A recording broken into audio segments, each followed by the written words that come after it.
Moon landing conspiracy theories, which claim the Apollo program was staged, have persisted since the 1970s despite overwhelming evidence to the contrary. Key conspiracy claims and debunking. Claim 1, the waving flag proves it was filmed in a studio.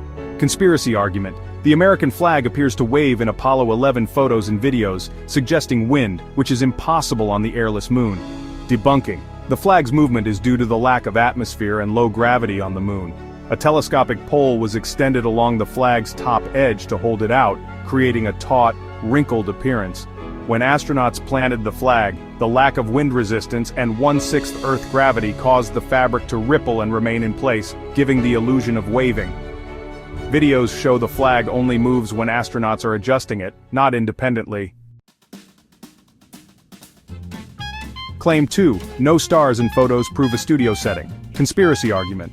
Photos from the moon show a black sky with no stars, which conspiracists claim is evidence of a studio setup, as the moon's lack of atmosphere should make stars visible. Debunking. The photos were taken during lunar daytime, with the surface and astronauts brightly lit by the sun. Cameras used fast shutter speeds and small apertures to capture the bright foreground, making faint stars invisible, similar to daytime photography on Earth.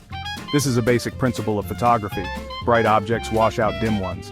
NASA's Apollo 11 images show consistent lighting and exposure settings.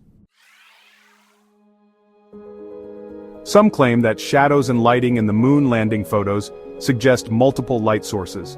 They argue that non-parallel shadows and illuminated objects in shadows indicate studio lighting rather than a single light source, like the sun. However, shadows appear non-parallel due to perspective and the moon's uneven terrain, a phenomenon that can be reproduced here on Earth. Light reflected from the lunar surface, known as albedo, illuminates shadowed areas, explaining why objects in shadows are still visible. Forensic analysis confirms that the light source is indeed the sun, 93 million miles away, producing parallel rays, unlike studio lights that create diverging shadows. The reflective lunar soil and the lack of atmospheric scattering enhance this effect. Another claim is that the lunar module's thruster should have created a crater or scattered dust, but photos show no such disturbance. The moon's surface is actually compact beneath a thin layer of regolith, or loose dust. During descent, the lunar module's engine was throttled down, and the pressure was low, about 3 psi, which is insufficient to create a crater. Dust was indeed displaced, as seen in the landing footage, but it settled quickly due to the lack of atmosphere. NASA's fact sheet explains the cohesive nature of lunar soil. Footprints and tire tracks remain because there's no wind or water to erase them. There's also a claim that the Van Allen radiation belts around Earth would have exposed astronauts to lethal radiation doses. However, the Apollo missions followed a trajectory that minimized the time spent in the belts, less than 2 hours. The spacecraft's aluminum shielding and mission timing, avoiding solar flares, reduced exposure.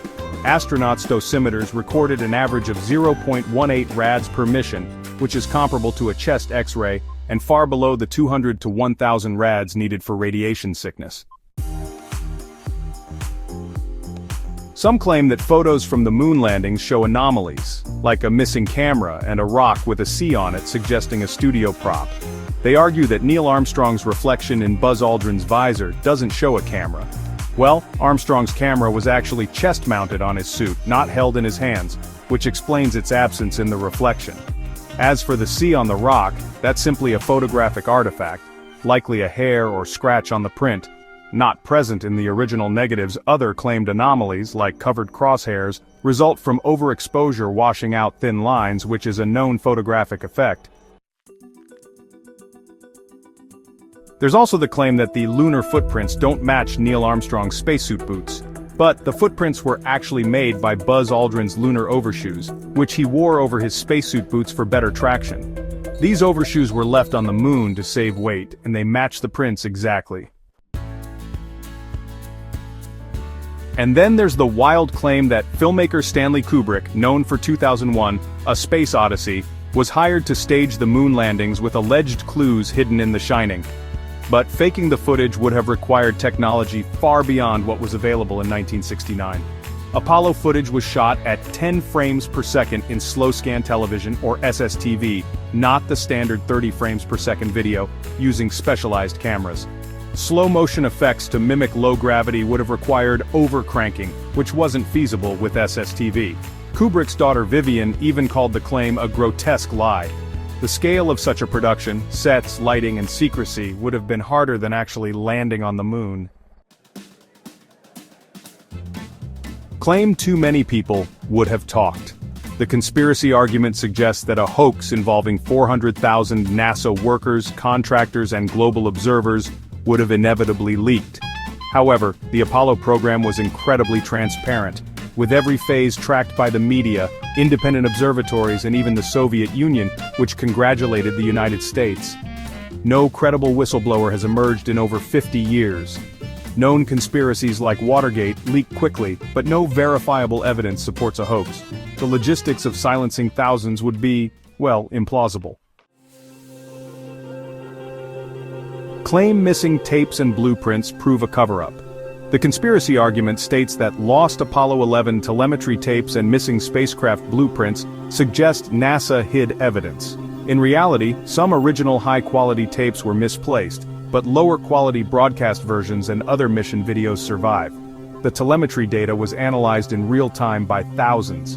Blueprints weren't systematically destroyed, many are archived, and spacecraft components are displayed in museums.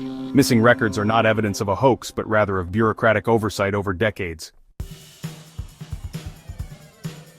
Physical evidence supporting the moon landings. The Apollo missions returned 382 kilograms of lunar material, containing glass spherules and isotopic signatures unique to the moon's airless environment. Independent labs worldwide, including Soviet ones, verified their lunar origin.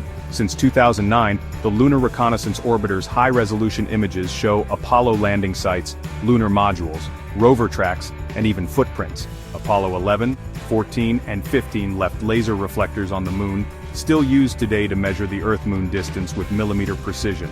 The Soviet Union, China, India, and Japan's spacecraft have independently imaged Apollo sites. Amateur telescopes can also spot landing remnants. Millions watched live broadcasts, and radio signals from the moon were tracked by observatories in Australia, Spain, and elsewhere, matching the mission timeline.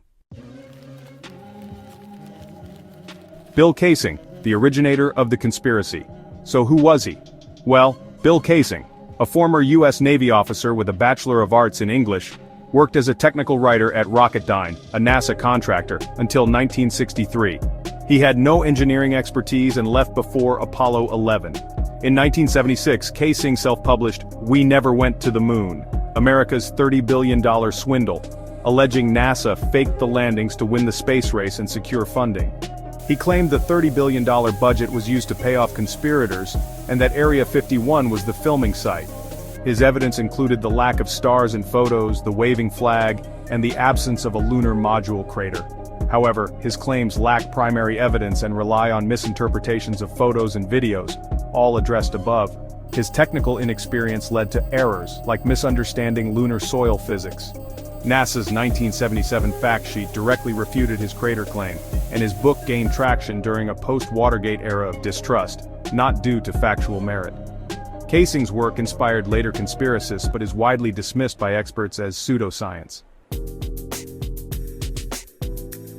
Other notable figures. Bart Sibrel, a filmmaker who produced A Funny Thing Happened on the Way to the Moon in 2001, claiming NASA staged the landings. In 2002, he confronted Buzz Aldrin, calling him a liar, and Aldrin punched him. Sibrel's claims echo Kaysing's and lack new evidence. Dmitry Rogozin. In 2023, the former Roscosmos director expressed doubts about the landings, citing a lack of evidence from his agency. His comments were criticized by Roscosmos colleagues, and Soviet-era records confirmed they tracked Apollo missions and accepted their success. Joe Rogan and Shane Dawson, high-profile figures who have voiced skepticism on podcasts or YouTube, but their doubts are anecdotal, not evidence-based, and often tied to broader distrust of institutions. Why conspiracy theories persist. Psychological factors. The moon landings were a monumental achievement hard for some to accept as feasible. Cognitive biases, like motivated reasoning, lead people to cherry-pick anomalies while ignoring evidence. Cultural context. The 1970s saw eroded trust in government due to Vietnam, Watergate, and CIA scandals, fueling casing's narrative. Social media amplifies these ideas today. Media influence. Films like Capricorn 1 in 1978 and Fox's 2001 documentary Conspiracy Theory Did We Land on the Moon popularized the hoax narrative, blending fiction with speculation. Critical examination. While conspiracy theorists exploit distrust in institutions, the evidence for the moon landings is overwhelming and cross-verified by adversaries like the Soviet Union, who had every incentive to expose a hoax. The logistics of faking 6 landings involving hundreds of thousands of people, advanced special effects non-existent in 1969 and sustained secrecy are far less plausible than executing the missions.